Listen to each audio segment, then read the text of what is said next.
Hola a todos. Buenas tardes. Bueno, en primer lugar, muchas gracias a todos los que están presentes, porque... ¡Profesor Arriazu! ¡Qué honor! Listo, yo ya gané. Gracias, profesor. En primer lugar, quiero darle las gracias a cada uno de los que están aquí por contribuir con esta enorme labor que lleva a cabo la Fundación y en el laburo enorme, gigante, que hace mi querido amigo Darío Epstein para llevar adelante esto. Así es que felicitaciones, Darío, y gracias a todos, porque es para una obra de bien. Caridad en el buen sentido, porque es voluntaria y no por la fuerza.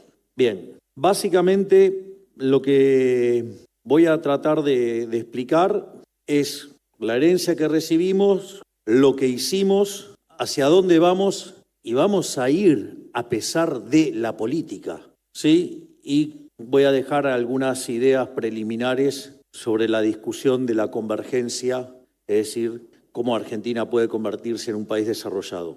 Básicamente, nosotros hemos heredado un desastre y nosotros no nos quejamos de eso porque, digamos, que un liberal libertario llegue a ser el primer presidente de la historia de la humanidad, digamos, no podía ser en condiciones normales. Así es que, con lo cual teníamos claro que si llegábamos iba a ser en una situación muy complicada. Al mismo tiempo, también teníamos claro, y eso lo habíamos sostenido sobre la campaña, que si estallaba la crisis eso era más fácil resolver, porque el ajuste, digamos, se lo iba a imponer la propia realidad a la política, y que el caso complicado era si no estallaba, pero que también estábamos preparados para resolver el caso en el que si no estallaba, y efectivamente fue lo que nos tocó hacer, y afortunadamente empezamos a trabajar en resolver los problemas de la Argentina desde el primer día. Y eso, digamos, ha evitado el desastre. Concretamente, nosotros hemos recibido de herencia, para ponerlo en fácil, 17 puntos de déficit gemelos en términos del PBI, más o menos para tener un orden de magnitudes. 4 es una luz amarilla, 8 es rojo camino a la piña, imagínense 17. De esos 17, digamos, 15 eran explicados por el déficit fiscal. Y el déficit fiscal, digamos, venían 5 del Tesoro y 10 del Banco Central. Pero además, como si eso fuera poco, dentro de lo que era el déficit cuasi fiscal, esos 10 puntos del PBI, teníamos la relación pasivos remunerados en términos de base monetaria más alto de la historia. Estábamos aún por encima de niveles a los que se habían percibido el año 89 previo a la hiperinflación de Alfonsín. Pero con un agravante adicional, y es que en un gesto de responsabilidad, cariño y patriotismo del gobierno anterior, los había pasado todos a un día. Con lo cual, y la verdadera apuesta de nuestros predecesores era que nosotros entráramos, abriéramos todo alegremente desde el momento cero y, digamos, es verdad, digamos, entendieron que somos libertarios. Ahora, lo que ellos creían era que comíamos vidrio. No, vidrio no comemos. Entonces, en ese sentido, la apuesta que ellos tenían era que eso gatillara una gran corrida, que se cuadruplicara la cantidad de dinero en muy pocos días, que eso detonara una hiperinflación y en el medio de toda esa megacrisis ellos volver al poder propiamente en enero, en un contexto donde además se iban a ocupar de generar saqueos, ataques a supermercados y todo eso, historias que ya conocemos. Y esto en un contexto donde además nosotros partíamos de un desequilibrio monetario peor que el que teníamos en la previa del Rodrigazo y con indicadores sociales peores que los que teníamos en el 2001. Es decir, un perfecto combo por el cual, digamos, la casta, digamos, nos hacía pagar todo el ajuste a nosotros y ellos después venir como salvadores y hacer la gran Kirchner, agarrar todo en el quinto subsuelo y mostrarlo como una obra maravillosa que no fue más ni menos que un rebote y ayudado por un contexto internacional pocas veces visto. Pero no era ese el único problema que teníamos, también teníamos otros problemas como la deuda de la CIRA, digamos que eran 50.000 millones de dólares, teníamos el problema de los dividendos atrapados, con lo cual además teníamos un problema no eran solo los problemas que teníamos en los flujos, teníamos unos problemas de stocks fenomenales. Y la forma en la cual ustedes resuelven los problemas de stocks, si no lo hacen correctamente y se les transforman en flujos automáticamente, ese salto, digamos, le puede generar consecuencias muy complicadas en la dinámica macroeconómica. En especial, digamos, si el dólar es un indicador adelantado de lo que puede pasar en materia de precios. Consecuentemente, ustedes ahí, digamos, problema en el que se van a meter es muchísimo más grande todavía. Digo, ¿por qué? Porque un salto, digamos, que podría ser de características transitorias, les hace caer la demanda de dinero y eso se puede volver inestable y convertirse en permanente y en una crisis. El otro problema que teníamos éramos que recibimos una deuda interna a punto de vencer por el equivalente de 90.000 millones de dólares. Teníamos deuda externa venciendo por 25.000 millones de dólares, pero con que si bien la mayoría era con multilaterales, teníamos el problema que Argentina tenía caído el acuerdo con el Fondo Monetario Internacional. Era muy interesante porque cuando hablaban y decían que nosotros teníamos un programa que no era consistente y un montón de cosas que decían, era interesante porque en general, digamos, cuando ustedes tienen una característica así de que el programa está caído, por lo menos lo tienen que estar discutiendo como 3 meses y en especial si hay una nueva administración. Y lo interesante es que nosotros lo resolvimos en un fin de semana. Quiere decir que las cosas tan mal no las habíamos hecho. Y al mismo tiempo teníamos un problema de reservas internacionales. Las reservas internacionales netas que nosotros heredamos estaban en torno a los 11.500 millones de dólares negativos, con una brecha del 200%. Además, si ustedes miran cómo venía la actividad económica durante la primera parte del año venía en caída y después levantó en función de cómo, digamos, el gobierno anterior empezó a pichicatear la economía, dándole el gasto público y financiándolo con emisión monetaria. Para que se den una idea, a lo largo de todo el periodo del gobierno se emitieron para financiar el fisco 28 puntos del PBI, pero de esos 28, 13 tomaron lugar en el año electoral. Es decir, estaban dejando una bomba enorme y, bueno, era mejor que le estallara otro y volver, pero no le dimos el gusto. Y la contracara a esto era cómo venían el tema de la inflación. La primera semana de diciembre venía a un ritmo de 1% diario, que es algo así como 3.700 anual. En la segunda semana se acelera y pasa a niveles del 7.500% anual. Nosotros habíamos hecho los cómputos en términos de los excedentes monetarios y demás, y calculábamos que si no tomábamos medidas urgentes, la inflación, digamos, podía llegar a niveles del 15.000% anual. Esto que parecía una exageración, es interesante ver que cuando ustedes miran el mes de diciembre, la inflación mayorista, que suele ir antes, digamos, que la inflación minorista, fue del 54% mensual. 54% mensual significa 17.000% anual. Es decir, y en realidad eso hubiera podido pasar si nosotros hubiéramos empezado a convalidar monetariamente, cosa que obviamente no hicimos y que la inflación mayorista, digamos, del mes de abril fue del 3,4%, eso anualizado les da casi 50%. Sí, entiendo que 50% es un espanto, pero veníamos de 17.000, digamos, para tener un orden de magnitudes de lo que se hizo. Entonces, a partir de eso, nosotros diseñamos un plan de estabilización, un programa de estabilización, y básicamente, cuando ustedes, hay distintas formas de... a veces a mí me cuesta comprender si las cosas se las hacen mal de modo malintencionado o las hacen mal de brutos. Es decir, cuando usted diseña el programa económico, lo que fuera, usted no lo puede, no puede tratar de exigir que el que lo va a hacer sea y piense como usted. Tiene que ponerse en los zapatos del que lo está haciendo. Entonces, a mí me parecería ridículo, si estamos dentro de un programa de un liberal libertario, empezar a pensar en términos de qué voy a hacer sectorialmente, qué voy a hacer con esto, de cómo voy a controlar los precios, de cómo voy a manejar la dinámica de los precios relativos. Soy liberal libertario, yo creo en la libertad. Entonces, a veces es como que piden cosas que no están adentro del ADN de lo que uno va a hacer, porque, y no quiere decir que es la única forma de hacer las cosas. Es decir, en nuestra concepción, digamos, un programa económico, digamos, tiene 3 elementos centrales. ¿Qué es lo que puedo aportar yo desde la macro?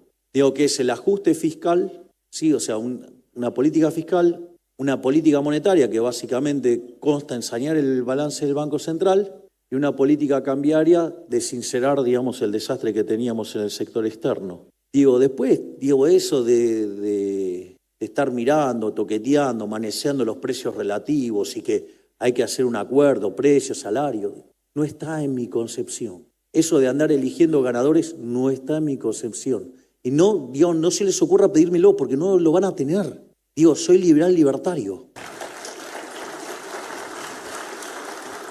En ese contexto, había que atacar el déficit fiscal. Y lo primero que hicimos fue atacar claramente el déficit fiscal y lo atacamos desde 2 lados. Obviamente, con un ajuste fiscal en el Tesoro y atacando la hoja de balance del Banco Central. Obviamente, de hecho nosotros lo habíamos dicho en la propia campaña, hablábamos de motosierra.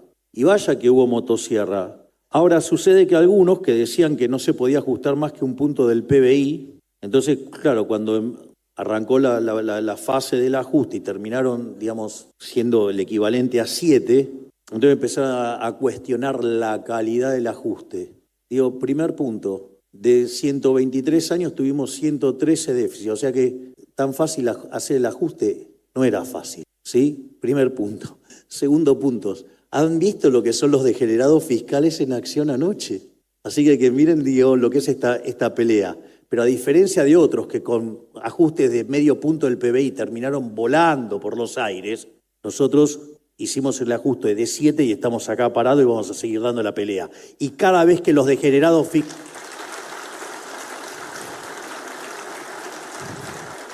Y más importante, y cada vez que los degenerados fiscales de la política quieran ir a romper el equilibrio fiscal, se los digo yo ahora, lo dije antes, lo digo ahora y lo voy a repetir hasta el cansancio. Les voy a vetar todo, me importa 3 carajos.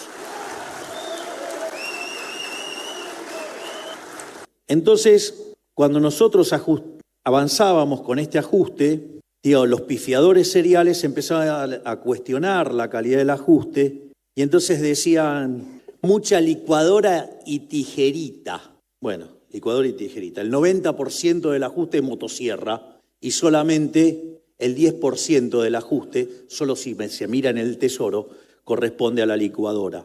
Dentro de las cosas que hicimos, que también eran imposibles, hasta que las hicimos nosotros, una de las cosas que hicimos, dijimos, no sé si se acuerdan, es mi frase más conocida internacionalmente, me gustaría que se recuerden otra, pero se recuerda esta, que es una que dice afuera. Y hoy están haciendo campaña en todo el mundo con el afuera. Bueno, el afuera significó llevar la cantidad de ministerios a la mitad. Y eso se redujo toda la estructura del Estado a la mitad. Y eso no fue gratis, porque obviamente que echamos gente, en materia de contrato vamos a terminar echando 75.000 personas, ya llevamos 25.000. Entonces no solo que se redujeron a la mitad la cantidad de ministerios, eliminamos las transferencias discrecionales a las provincias, eliminamos de cuajo la obra pública, eliminamos contratos.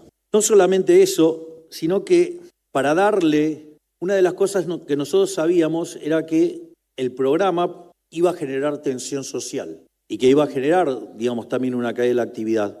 Cuando ustedes hacen un ajuste, el ajuste, lo que hace es aumentar el ahorro. Entonces, si ese aumento del ahorro no tiene contrapartida de la inversión, a ustedes les va a caer la actividad, del empleo, los salarios reales. Entonces, mientras que nosotros hacíamos el ajuste y que habíamos anunciado que iba a haber una contracción de actividad, y qué es lo que pasó durante el primer trimestre del año, ¿qué es lo que decidimos? Y decidimos hacer una fuerte política de contención social. Entonces, duplicamos la UH, duplicamos la tarjeta alimentar, aumentamos la asistencia escolar, multiplicamos casi por 5 veces la asistencia para los útiles de los chicos y además dimos financiamiento a la clase media que va a colegios privados. ¿Para qué? Para que los chicos no perdieran de ir al colegio, porque a la situación grave que vive la familia, si encima pierden el colegio y los chicos tienen que empezar a cambiar de colegio, y tienen que cambiar compañeritos y todo eso, eso genera un trauma muy grande, por lo cual también atacamos eso. Pero no solo hicimos eso, digamos, con lo cual, digamos, estamos viendo una enorme tarea, digo, que hizo la ministra Petovelo, digo, quien ha sido tan torpedeada en estos últimos días. Es decir, a ver, acabamos de hacer un tremendo ajuste y solamente tenemos reclamo del plano social a los gerentes de la pobreza. Es decir, nos hemos cansado de escuchar en conferencias que había que terminar con el curro de los intermediarios, que había que terminar con la corrupción en los programas sociales, que teníamos que salir del asistencialismo para que aquellos que tenían la desgracia de caer en esas situaciones desafortunadas pudieran salir adelante con dignidad. Lo estamos haciendo. Ahora, ¿qué creían? ¿Que era gratis? Es decir, obvio que todos los chorros que perdían los curros se iban a enojar. Obvio que es lo que están viendo. Y la están operando a ella y por ende al gobierno de todos lados. Miren la cosa maravillosa que hizo la ministra Petovelo junto a la ministra Bullrich, a quien agradezco que esté presente aquí. Y en ese momento el ministro de Infraestructura, Guillermo Ferraro. Una de las cosas que descubre Petovelo y que se da cuenta es que si bien las personas que recibían los planes tienen tarjetas, entonces uno cree que el problema ahí se había terminado. Entonces, total, recibían tarjetas. Claro, pero tenían que ir y verificar que estaban trabajando. ¿Y eso quién les lo hacían? Los gerentes de la pobreza. Y ahí era donde pagaban el derecho de pernada. Es decir, ahí era donde perdían la mitad del plan. Y con eso, digamos, además, era con que lo que lo extorsionaban a la gente para que vayan a las marchas. Es decir, nosotros le poníamos plata para que la gente pudiera tener contención social, la agarraban los gerentes de la pobreza y esclavizaban a la gente y la usaban para marchar en contra de los que laburan. Dantesco. Entonces, ahí, en ese momento, ¿qué es lo que descubre la ministra Petovelo? Con lo cual, en ese momento la criticaron muchísimo. Dice, dado que nosotros sabíamos que el primer trimestre iba a ser muy duro, durante el primer trimestre nosotros lo que decimos es, tienen que dejar de dar la constancia de trabajo. Claro, ¿por qué eso es importante? Porque con la misma plata le llegaba a la gente el doble de dinero. ¿Y quiénes creen que perdían con eso? Los gerentes de la pobreza. El primero en quejarse, ¿quién fue? Beliboni. Entonces Beliboni lo primero que hizo fue organizar una marcha. Y en esa marcha, él decía que iban a ir 50.000, porque en realidad creía que iban a ir 100.000. Y ahí también tuvimos que superar una prueba enorme que era, digamos, que no nos ganaran la calle. Y, digamos, la ministra Bullrich preparó el protocolo de seguridad. Desde el Ministerio de Capital Humano era el que, digamos, corta, no cobra. Además, se dio un teléfono para que las personas no fueran extorsionadas. Se puso una línea de denuncia. Llegó el jefe. Hola, jefe. Entonces, en ese contexto fue interesante porque terminaron yendo a la marcha 3.000 personas. Explotó la línea de denuncias y hoy tenemos un montón de causas iniciadas contra estas personas que extorsionaban a los más vulnerables. Y dentro de todas estas cosas nos fuimos enterando que además tenían fondos fiduciarios, tenían un montón de cosas, donde hay involucrado varios estratos de la sociedad, varios. Y entonces eso también explica por qué, digamos, hay tanto torpedeo. Porque no solo están los gerentes de la pobreza, hay empresarios involucrados y hay otro tipo de personas que uno, digamos, se las imaginaría más espirituales y no involucradas en este tipo de cosas. Y están todos torpedeando. ¿Por qué? Porque se les terminó el curro. Entonces, por eso pasa lo que pasa. Pero bueno, digamos, no queríamos terminar con la corrupción. Nunca se hizo tanto en 6 meses como lo que estamos haciendo nosotros, ni en muchísimos periodos de tiempo más largos. Es decir, con lo cual no solo estamos poniendo en orden la economía, no solo estamos poniendo en orden los temas de seguridad, sino que además también estamos terminando con la corrupción y por eso la política está que arde. Pero no quedó todo ahí, digamos, o sea, eso. Lo otro que tuvimos que hacer fue sanear el Banco Central. Básicamente, ahí se hicieron un montón de cosas. Lo primero que había que hacer era sincerar el mercado de cambios.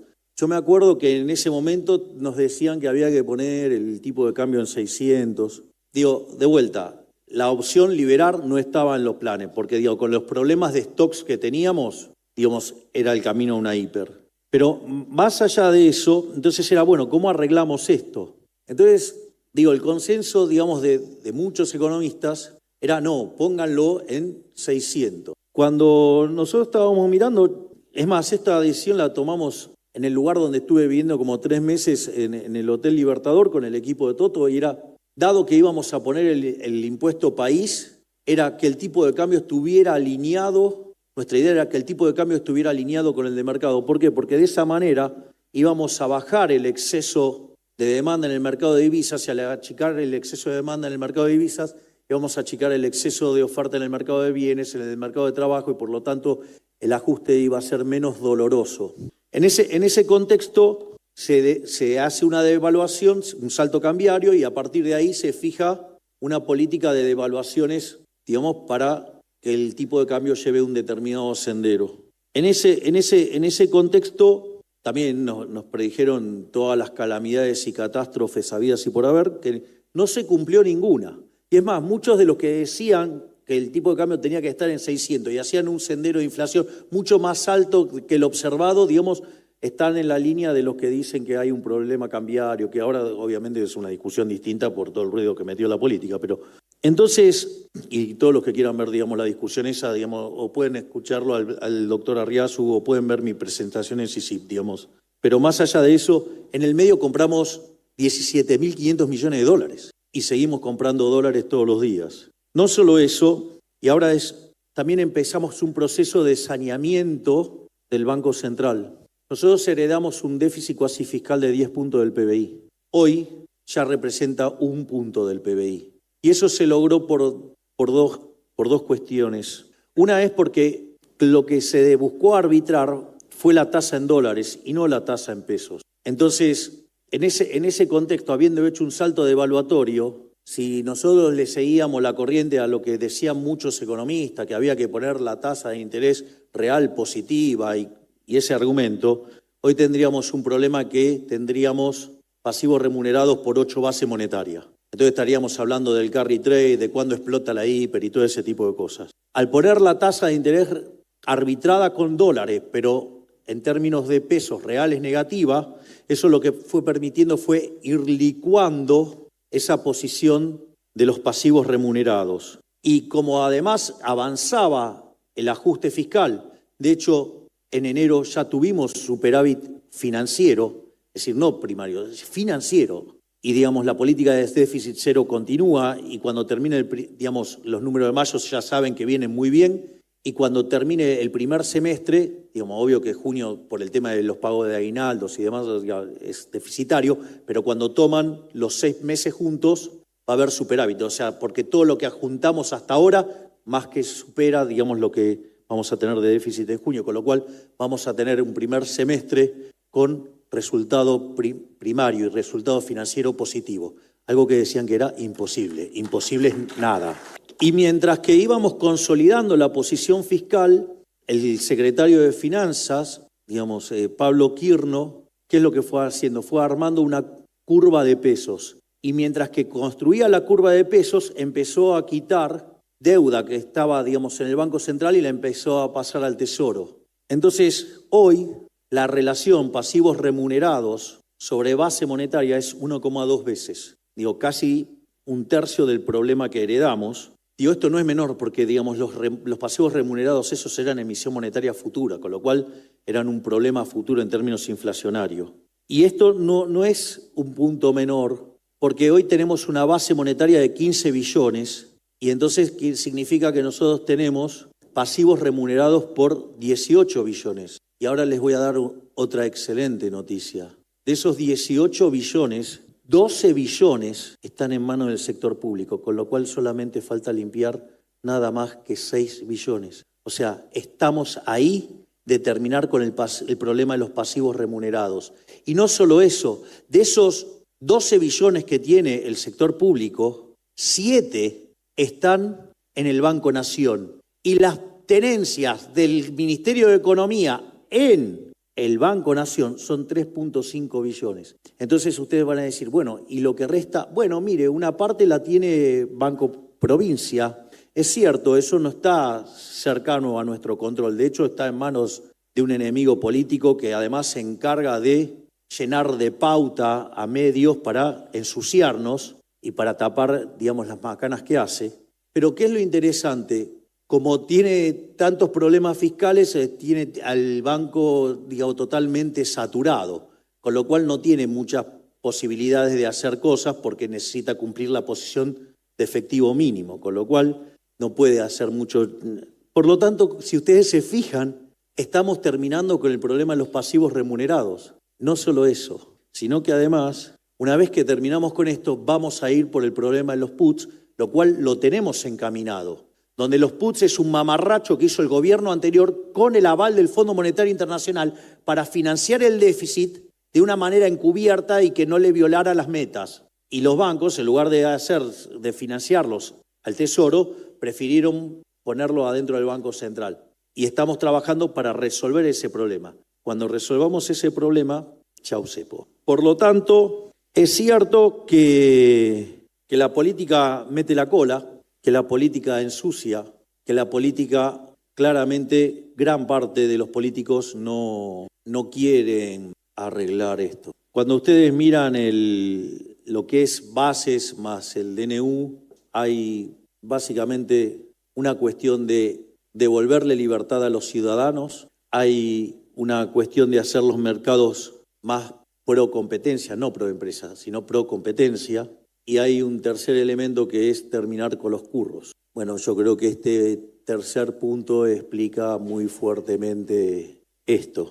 De hecho, dentro de las cosas y privilegios que queríamos terminar con la política, cosa que voy a avanzar igual, no me importa nada. Ayer, digamos, los degenerados fiscales, una de las cosas que hicieron, digamos, haciendo alarde de ser casta y que les gusta ser casta y que se creen más que el resto de la gente, mientras que para aprobar una ley que favorece a todos los argentinos, salvo a los chorros, la tienen ahí detenida y estacionada durante 6 meses, sí son muy rápidos para subirse los sueldos, subirse 80% el sueldo, digamos, bien a espalda de la gente, mientras que les cuento que en el Ejecutivo, digamos, los sueldos son los mismos de que cuando asumimos.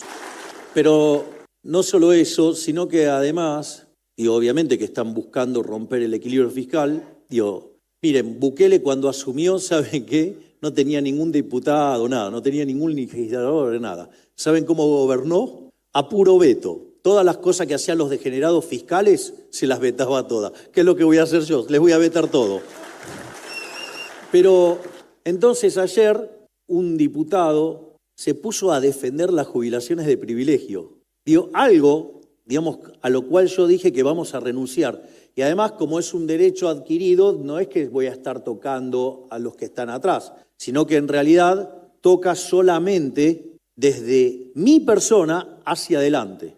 ¿Y por qué es importante esto? Miren, yo puedo llegar a estar 4 años o puedo estar 8 años, si todo sale muy bien, pero ¿saben qué después? ¿Qué hago una vez que termino con esto? Voy a tener que salir a laburar. Entonces, es interesante porque como tengo que volver a salir a laburar, me tengo que ocupar activamente de hacer cosas que están bien, porque si no, el día después me quedo sin laburo y me cago de hambre.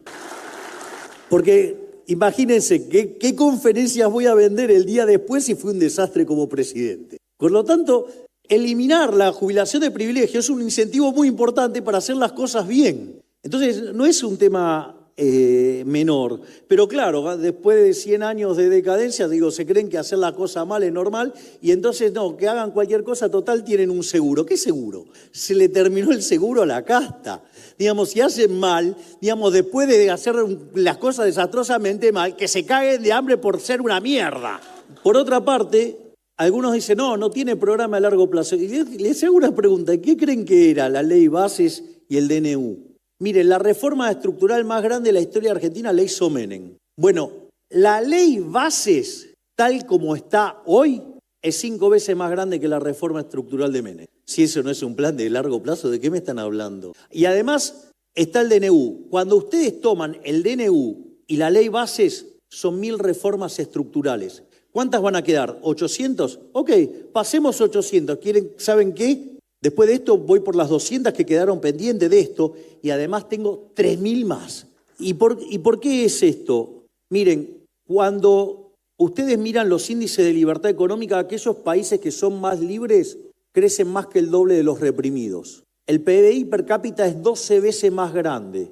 Digo, no solo eso, sino que además tienen 25 veces menos de pobre en el formato estándar, 50 veces menos en el formato extremo. Es más, la gente en el peor decil del país libre vive mejor que el 90% de la gente del país reprimido. Tiene varias veces más de ingreso que es más al mismo promedio. Digo, el negocio es la libertad. Y por ejemplo, con la fase 1 de reformas estructurales implica un salto en libertad económica de 90 puestos. Es decir, parecernos a países como Alemania, Francia, Italia. Pero nada, como verán, digamos, no es todas las reformas que estamos apuntando. De hecho, nosotros siempre hemos mencionado como un caso testigo de lo que podría ser el caso de Irlanda, de que ser el país más miserable de Europa, y hoy tiene un PBI per cápita 50% mayor que el de Estados Unidos. O países como Suiza, o países, digamos, como Luxemburgo, digamos, el que ustedes quieran, digamos, de los más libres. Y la realidad es que como tenemos 3.000 reformas estructurales más pendientes, una vez que pase todo esto, no es que nos vamos a convertir tan libres como esos países, sino que vamos a ser el país más libre del planeta. Por lo tanto, digamos, nuestro objetivo es convertirnos en el país más próspero del planeta Tierra.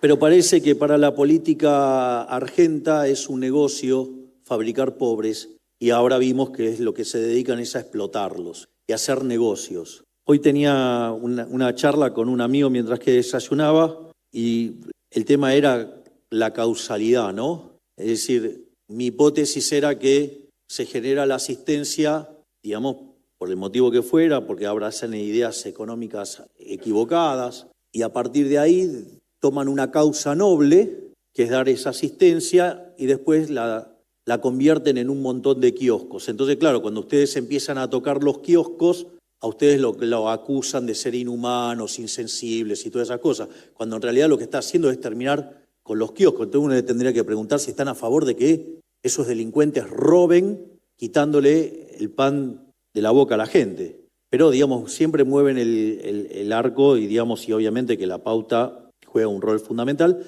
la cual nosotros hemos cortado, porque, digamos, si hay verdaderamente libertad, ¿cómo te vas a estar financiando con una fuente compulsiva de ingresos? Es una contradicción en sus términos. Bueno, parece que, digamos, cuando miran libertad y todas esas cosas es siempre que no les toque el bolsillo, digamos, también llamado el órgano más sensible del ser humano. Y la hipótesis de mi amigo era un poquito más cruenta, que era, en realidad vienen a hacer negocios e inventan todo este tipo de cosas para, digamos, hacer negocios. La verdad es que, digamos, la política está tan sucia que no sé, digamos, cuál de las hipótesis verdaderamente puede ser cierta, pero lo cierto es que está sucia y nosotros estamos barriendo con eso. Y quiero dejar una última reflexión, digamos, para por lo menos dejar buenas perspectivas de futuro, y es lo que tiene que ver con el crecimiento y la convergencia. Convergencia es el proceso bajo el cual un país que está en desarrollo se convierte en un país desarrollado. Claramente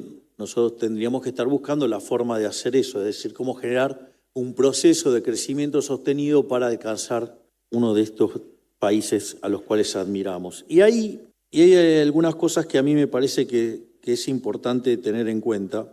Una es cuando uno mira la evidencia empírica del crecimiento. Ustedes van a cualquier libro de crecimiento o a algún libro de macro avanzada, digamos, y se van a encontrar con unos datos que son de Angus Madison, que paz descanse, que va del año 0 al año 2000 de la era cristiana, y que se llama, mira el PBI per cápita y se llama el palo de hockey.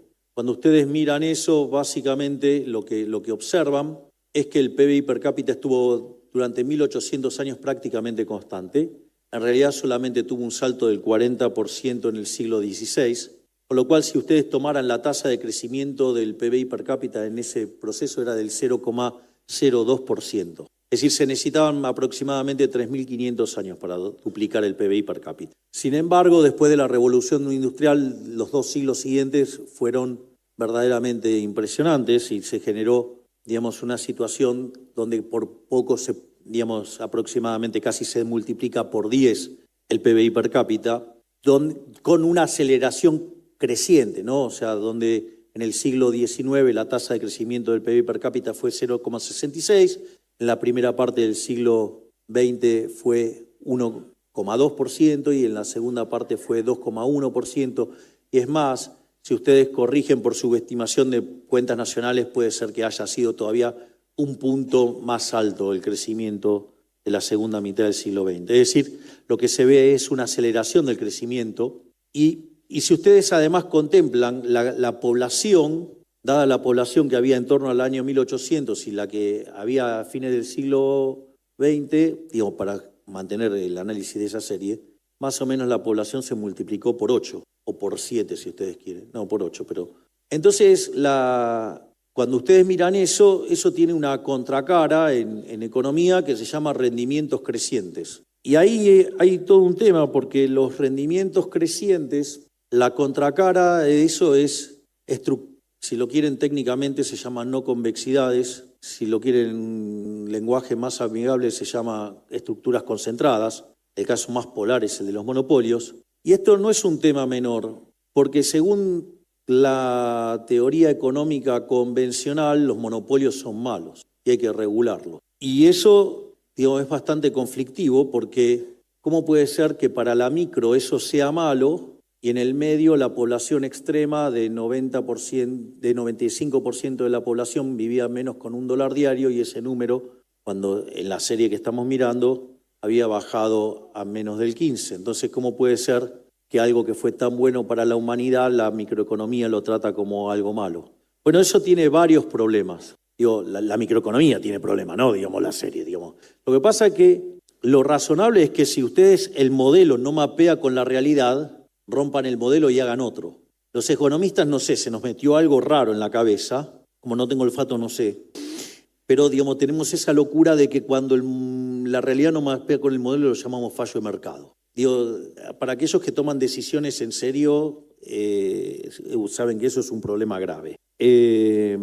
Entonces, y en realidad ese análisis está mal. Digo, básicamente porque el único monopolio que es malo es el monopolio que está determinado por la fuerza del Estado. De hecho, la definición original de monopolio es de Lord Coke, que es la que tomó Adam Smith y que señala que un monopolio, digamos, es básicamente una situación en la cual el monarca, el señor feudal, el príncipe, el que a ustedes se les ocurra, fijaba qué se podía comprar o no de un determinado producto. Entonces a alguien le estaba dando un monopolio, obviamente que eso era en contra de la gente y era a favor del empresario y del monarca. Pero si no hay un evento violento no es un problema. De hecho, supongamos que yo tengo una situación donde tengo 10 empresas vendiendo celulares. Y aparece una y me genera un celular de menor precio y de mejor calidad. Obviamente que las 9 restantes van a quebrar. ¿Y qué me importa? Si yo ahora tengo un producto de mejor calidad, un mejor precio. No solo eso, es más, muchos se preocupan por eso. Y eso, hay un libro muy básico en economía que es muy lindo que se llama La economía en una lección de Henry Hazlitt. Y dice, ¿cuál es la diferencia entre el buen economista y el mal economista? Es que el mal economista solamente mira un sector y no mira las consecuencias en otros sectores y menos las consecuencias a futuro. Es decir, que el buen economista no solo mira ese sector, sino que además mira los otros sectores y no solamente que contempla el presente, sino que contempla las implicancias al futuro. Es decir, es la diferencia entre hacer equilibrio parcial de un solo periodo, además, contra hacer equilibrio general intertemporal. Entonces, cuando ustedes empiezan a sacar esas tela araña que está en la cabeza de la gente, las cosas cambian sustancialmente. Por lo tanto, lo primero que hay que entender es que los monopolios no son malos. Es más, le diría que los monopolios pueden ser maravillosos si son como consecuencia de que quedó uno. Y si no les gusta que haya uno solo, no se enojen con el que está, enójense con los que no están, no con el que está. Digo, porque el que está arreglándole problemas a la gente, salvo que sea arreglado por el gobierno, que eso es otro problema. Pero el problema ahí no es el que haya un solo empresario, sino que el problema es que está el Estado. ¿Y eso por qué es importante? Porque la contracara de los rendimientos crecientes es lo que genera crecimiento económico. Y cuando los gobiernos se ponen a regular los monopolios, una de las cosas que hacen es matar la cuasirrenta. Cuando matan la cuasirrenta, matan el incentivo a la innovación. Y cuando matan el incentivo a la innovación, matan el crecimiento económico. Y la convergencia, que en la literatura del crecimiento es un problema de índole matemática, les diría, que tiene que ver con la forma de la función de producción, o sea, y no tiene más explicación que ese problema, o sea, digo, con lo cual no hay una explicación de por qué converge, no, digamos, o sea, usted tiene el modelo y entonces tiene que ver con las curvaturas de la curva y así es como va a pasar. Es decir, es todo pirotecnia matemática. Estoy siendo bastante elegante hoy. En otro momento diría otras cosas, pero voy a tratar de mantener las formas. No por la investidura, sino porque tengo un gigante acá, entonces voy a tratar de portarme mejor. Entonces, digo, pero eso es pirotecnia matemática. Es interesante, por ejemplo, más verlo como una cuestión como a la Hayek o combinada con Israel Kirchner, donde Hayek ve al mercado como un proceso de descubrimiento. Y eso, digamos, y Israel Kirchner mira al mercado como un proceso que mezcla el proceso de descubrimiento, pero con el principio de apropiación de Locke. Porque la verdad que si ustedes van a descubrir algo, pero no se lo pueden apropiar, ¿para qué lo quieren descubrir? Entonces, esa combinación hace que ese proceso de descubrimiento genere crecimiento económico. O sea, ¿por qué? Porque empiezan a resolver problemas. Es más, miren, hay una cosa cuando tuvimos la primera reunión con Elon Musk y que mi hermana se lo leyó enseguida. Elon Musk, ¿saben por qué es maravilloso y por qué le va bien y merece que le vaya bien? Me dijo, yo me levanto todos los días pensando en qué problema le puedo arreglar a la gente. Es una genialidad. Es una genialidad porque básicamente si le arregla problemas a la gente, digamos, o sea, va a conseguir que sus productos se vendan. Consecuentemente, si lo hace bien, se llena de guita. Bravo. Es decir, es un héroe, un benefactor social. Es decir, yo creo que, digamos, a la política va a haber que estar 50 años explicándole la cabeza de ese hombre. Y hoy estoy bullish, estoy optimista. O, digamos, les resultaría más fácil entenderlo si se les aportara un billete, pero como nosotros no estamos dispuestos a jugar en esa liga, no ocurre. Pero al margen de eso, ¿qué es lo interesante de todo esto? Es que cuando uno está en un país en vías de desarrollo, hay un montón de oportunidades que ya se descubrieron en otros lugares. Por lo tanto, uno lo que tendría que hacer, ¿qué es? Copiarlo. Y si uno copia, Dios va a crecer muy fuerte. Entonces, y con el avance de la información, esa copia es más rápida. Entonces, por ejemplo, miren, el primer país en duplicar el PBI per cápita fue el Reino Unido, en un proceso que duró 58 años, arrancando en 1780. Y eso, digamos, implicó que crecía el PBI per cápita al 1,2%. El segundo en lograrlo, arrancando en 1839, que tardó 47 años, fue Estados Unidos. Eso implicó una tasa de crecimiento del 1,5% per cápita. El tercero en lograrlo fue Japón, en 34 años, arrancando en el año 1885, y eso implicó una tasa de crecimiento per cápita del 2,1%. Otro caso es el de Italia, que lo hizo en 21 años, arrancando en 1890, y implicó una tasa de crecimiento del 3,3%. España, en 1950, lo hizo en 18 años, con una tasa del 4%. Corea del Sur, en 1978, tardó 9 años, una tasa de 7,8%.